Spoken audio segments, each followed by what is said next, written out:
বাংলাদেশ সেনাবাহিনীর ১ ডজনেরও বেশি অফিসার সেনাবাহিনীকে অস্থিতিশীল করার চেষ্টা করছে, এমন দাবি করেছে ভারতীয় গণমাধ্যম নর্থ ইস্ট নিউজ। যদিও এই গণমাধ্যমের বিশ্বাসযোগ্যতা নিয়ে প্রশ্ন আছে, বিশেষ করে বাংলাদেশের সার্বভৌমত্বের রক্ষক সেনাবাহিনীকে নিয়ে তাদের প্রতিবেদনকে ঘিরে প্রশ্ন অনেক। সবচেয়ে বড় প্রশ্ন, বাংলাদেশ সেনাবাহিনীকে নিয়ে তাদের এই প্রতিবেদনের উদ্দেশ্য কি? যখন বাংলাদেশ ভারত সম্পর্ক নিয়ে টানাপোড়েন চলছে, প্রধানমন্ত্রী তারেক রহমান ভারত সফরে যাবেন কিনা এ নিয়ে আলোচনা চলছে, তখন চন্দন নন্দীর পত্রিকায় এনায়েত কবিরের এই রিপোর্ট নিয়ে প্রশ্ন ওঠাই স্বাভাবিক। প্রথমেই দেখা যাক কি বলা হয়েছে ওই রিপোর্টে। প্রতিবেদনে সরাসরি জামায়াত নেতা গোলাম আজমের ছেলে সাবেক ব্রিগেডিয়ার জেনারেল আবদুল্লাহিল আমান আজমি, কর্নেল হাসিনুর রহমান এবং কর্নেল মারুফ হাসান ভূঁইয়ার নাম ধরে অভিযোগ আনা হয়েছে।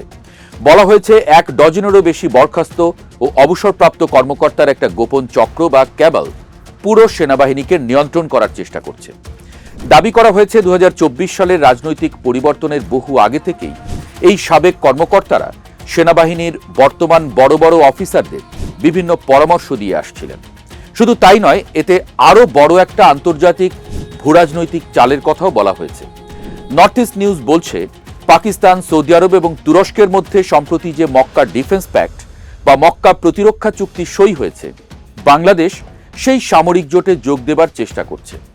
প্রতিবেদনের দাবি অনুযায়ী গত জুলাই মাসে আমাদের সেনাপ্রধান জেনারেল ওয়াকারুজ্জামান যখন 5 দিনের সফরে তুরস্কে গিয়েছিলেন, তখন এই জোটে ঢোকার বিষয়টি চূড়ান্ত করতেই গিয়েছিলেন। আর এই পুরো প্রক্রিয়ার পেছনে ভারতীয় গণমাধ্যমটির দাবি, ভারত ও আমেরিকার গোয়েন্দা সংস্থাগুলোর কাছে সেসব বিষয়ে সুনির্দিষ্ট তথ্য আছে, আর এই তথ্যের ভিত্তিতেই নাকি বাংলাদেশের প্রশাসন এখন ওই সাবেক কর্মকর্তাদের উপর কড়া নজরদারি রাখছে। কিন্তু দর্শক, যে ঘটনাগুলোকে তারা ইসলামীকরণ বা গোপন চক্রের চাল বলছে, তার পেছনের আসল প্রশাসনিক সত্যটা কি? বিগত 15 বছরে রাজনৈতিক প্রতিহিংসার কারণে বহু যোগ্য, দেশপ্রেমিক এবং পেশাদার সামরিক কর্মকর্তাকে কোনো সুনির্দিষ্ট কারণ ছাড়াই চাকরিচ্যুত করা হয়েছিল বা বাধ্যতামূলক অবসরে পাঠানো হয়েছিল। এরপর অন্তর্বর্তীকালীন সরকার দায়িত্ব নেবার পরে নিয়মতান্ত্রিক আইনি প্রক্রিয়ায় সেই বঞ্চিত কর্মকর্তাদের পুনর্বহাল কিংবা তাদের পাওনা সুবিধা বুঝিয়ে দেবার সিদ্ধান্ত নেওয়া হয়। আমাদের দেশের প্রতিরক্ষা বিশেষজ্ঞরা পরিষ্কার ভাষায় বলছেন, এটি কোনো মতাদর্শগত এজেন্ডা নয়, এটি হলো স্রেফ একটা প্রশাসনিক সংস্কার বা অ্যাডমিনিস্ট্রেটিভ রিফর্ম। অর্থাৎ অতীতে যে অন্যায় করা হয়েছিল, রাষ্ট্র এখন সেই ক্ষতিপূরণটাই দিচ্ছে। কিন্তু ভারতীয় মিডিয়া এই স্বাভাবিক ও আইনি সংস্কারের ঘটনাকে লুপে নিয়েছে। তারা আমান আজমি বা হাসিনুর রহমানের মতো নামগুলোকে সামনে এনে আন্তর্জাতিক মহলে আতঙ্ক তৈরির চেষ্টা করছে। তারা দেখাতে চাইছে বাংলাদেশ সেনাবাহিনী একটা চরমপন্থী ধারার দিকে যাচ্ছে, যা সম্পূর্ণ ভিত্তিহীন প্রোপাগান্ডা ছাড়া আর কিছুই নয়। তাহলে আন্তর্জাতিক বিশ্লেষকরা এই প্রতিবেদনের পেছনে কি চাল দেখতে পাচ্ছেন? তারা বলছেন, যখনই বাংলাদেশে কোনো বড় রাজনৈতিক পরিবর্তন হয় এবং বাংলাদেশ যখন নিজের সার্বভৌমত্ব রক্ষায় স্বাধীন পররাষ্ট্রনীতি নিয়ে চলতে চায়, তখনই ভারতের কিছু নির্দিষ্ট মিডিয়া এই ধরনের চরমপন্থা বা নিরাপত্তা ঝুঁকির কার্ড খেলার চেষ্টা করে। প্রশ্ন হলো, কেন করে? যেন বিশ্ব দরবারে, বিশেষ করে আমেরিকার নতুন ট্রাম্প প্রশাসনের কাছে প্রমাণ করা যায় যে বাংলাদেশ একটি ঝুঁকিপূর্ণ দেশ হয়ে যাচ্ছে এবং এই দেশকে নিয়ন্ত্রণে রাখতে ভারতের হস্তক্ষেপ প্রয়োজন। সহজ কথায়, তারা মক্কা ডিফেন্স প্যাক্ট বা তুরস্ক সফরের মতো স্বাভাবিক কূটনৈতিক বিষয়গুলোকে বিকৃত করে আমেরিকার কান ভারী করতে চায়।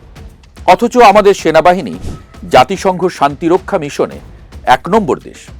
তাদের পেশাদারিত্ব ও চেইন অব কমান্ড এতটাই সুশৃঙ্খল যে বাইরের কোনো কাল্পনিক গল্প দিয়ে এই বাহিনীতে ফাটল ধরানো অসম্ভব।